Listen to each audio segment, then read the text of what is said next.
এই আইটেমটা কত টাইম লাগে? বেশিক্ষণ লাগবে না, এটা খুব তাড়াতাড়ি হয়ে যায় রান্নাটা। আর এই দিচ্ছি বাটিটা ধুয়ে জলটা দিচ্ছি। ঝোলটা ফুটে গেছে, গ্রেভিটা একটু ঘন হয়ে এসছে। এবার আমি মাছগুলো সব ঢেলে দেবো।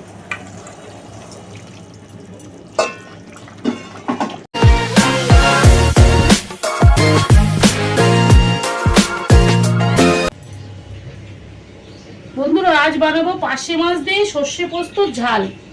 তার জন্য আমি প্রথমে মাছগুলোকে লবণ হলুদ আগেই মেখে রেখে দিয়েছি। আর এবার মিক্সিতে পেস্ট করব। তার জন্য আমি নিয়েছি জিরে গুঁড়ো, পোস্ত, শস্য, কালো জিরেটা ফোড়ন দেবো, আর কাঁচা লঙ্কা, আর এখানে একটু টমেটো কুচি। ব্যাস, এবার আমি এইগুলোকে পেস্ট করব। প্রথমে আমি শস্য নিলাম, পোস্ত দিচ্ছি, জিরে গুঁড়ো দিচ্ছি, টমেটোটা দিচ্ছি, আর কাঁচা লঙ্কাটা দেবো। যে যতটা ঝাল খাবে সেই অনুযায়ী, আমাদের অতটা ঝাল খাই না, এই কটাই দেবো। ব্যাস, এবার এটা আমি পেস্ট করব। একটু জল দিয়ে নিচ্ছি এর মধ্যে, আর একটু লবণ দিচ্ছি যাতে পেস্টটা তাড়াতাড়ি হয়ে যায়। একবার এখানে একটু বেশি করে দিয়ে দিলাম। আর একটু তেল দিতে হবে, সর্ষের তেল। একটু তেল দিচ্ছি এর মধ্যে। ব্যাস, এবার এটা পেস্ট করব।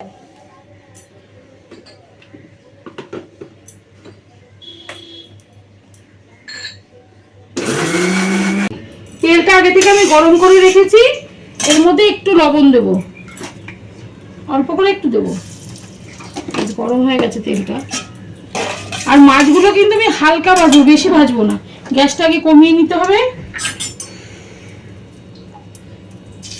একটু করে ছাড়তে হবে এইভাবে।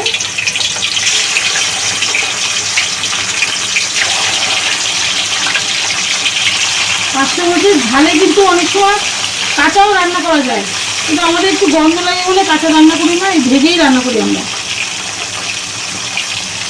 সেই কটা ভেজে নিই, বেশি ভাজবো না, একটু ওপিট করে আবার তুলে দেবো।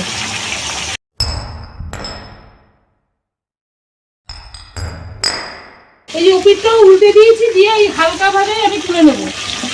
বেশি ভাজতে হবে না এটা। তাও তো খুলে যাচ্ছে মা। এই একটু পাশে মতো একটু এরকমই হবে। এবার একটা একটা করে এভাবে তুলে নেবো। এগুলো তোলা খুব চাপে। ঠিক আছে, এইভাবে তুলতে হবে।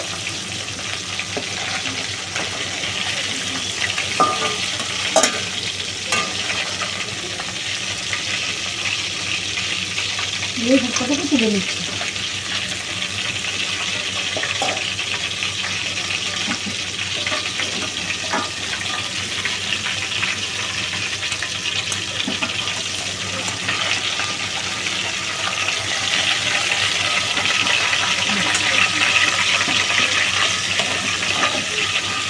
আর কটা আছে সেটা দিয়ে দিচ্ছি।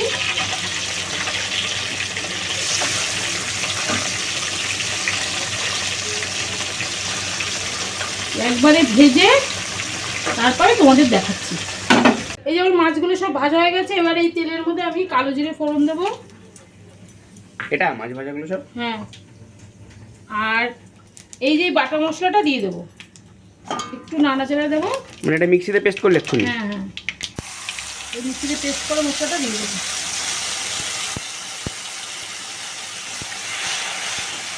এই আইটেমটা কত টাইম লাগে? বেশিক্ষণ লাগবে না, এটা খুব তাড়াতাড়ি হয়ে যায় রান্নাটা। আর এই দিচ্ছি বাটিটা ধুয়ে জলটা দিচ্ছি। এই কাঁচা লঙ্কাটা দিয়ে দেবো, লবণ দেবো। লবণ দেওয়া আছে, আর লাগবে না, যদি লাগে তো আমি দেবো। আচ্ছা, হলুদ দেবো, আর একটু লঙ্কা গুঁড়ো দেবো।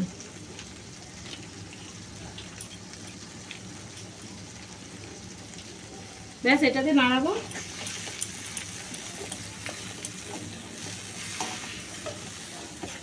একটু নাড়িয়ে জলটা ঢেলে দেবো।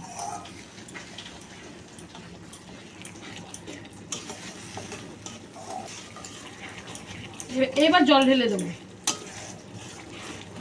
এটা কিন্তু ভাপা দেওয়া যায়, কিন্তু আমি যেহেতু মাছটা ভেজেছি বলে এই মশলাটা কষাচ্ছি, তা না হলে এমনি সব কিছু মেখেও মাছের সাথে মেখে একবারে দিয়ে দেওয়া যায়। আমি যেহেতু ভেজেছি সেই জন্য একটু কষিয়ে নিলাম। উফ, কালারটা তো জম্পেস এসছে। এবার এই ঝোলটা একটু ফুটলেই মাছগুলো ঢেলে দেবো। এই যে আমার ঝোলটা ফুটে গেছে, গ্রেভিটা একটু ঘন হয়ে এসছে, এবার আমি মাছগুলো সব ঢেলে দেবো। আর এই মাছগুলো দিয়ে কিন্তু আমি বেশি ফোটাবো না, যেহেতু পার্শে মাছ একটু তো নরম হয়, একটু নরম মাছ থাকে, এই জন্য এটা দিয়ে বেশি ফোটাতে নেই। এবার ওপর দিয়ে একটু ধনেপাতা দেবো।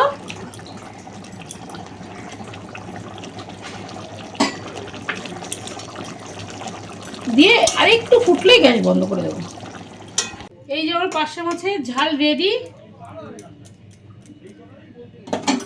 দেখুন এইভাবেই কিন্তু করতে হবে। ওপর দিয়ে আমি কিন্তু আর তেল দিইনি, যা তেল দিয়েছি ওই তেলটা ছেড়েছে মাছের থেকে। ব্যাস, আমার এই রান্নাটা যদি আপনাদের ভালো লাগে তাহলে একটা লাইক, শেয়ার, কমেন্ট, সাবস্ক্রাইব আর ফলো করে দেবেন।